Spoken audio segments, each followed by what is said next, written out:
حضرت ابو ہریرہ سے روایت ہے کہ کسی شخص نے ابو بکر رضی اللہ عنہ کو گالی دی جبکہ نبی صلی اللہ علیہ وسلم تشریف فرما تھے۔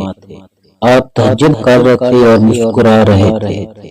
جب اس نے زیادہ بدتمیزی کی تو ابو بکر رضی اللہ عنہ نے اس کی کسی بات کا جواب نہ دیا۔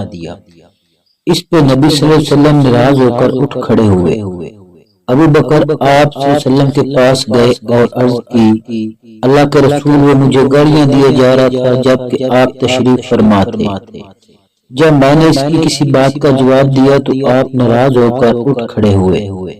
آپ صلی اللہ علیہ وسلم نے فرمایا، تمہارے ساتھ فرشتہ تھا جو اسے جواب دیے جا رہا تھا، اور جب تم نے اسے گالی کے جواب دیا تو شیطان واقع ہو گیا۔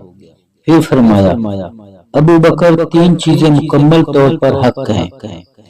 نمبر 1، جس شخص کی حق تلفی کی جائے اور وہ اللہ کی خاطر اس سے چشم پوشی کرتا ہے تو اس کے بدلے میں اللہ اسے قوت و نصرت عطا فرماتا ہے۔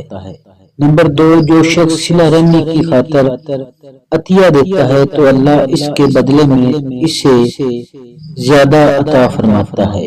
نمبر 3، اور جو شخص کثرت مال کی خاطر دست سوال دراز کرتا ہے تو اللہ مزید قلت فرما دیتا ہے۔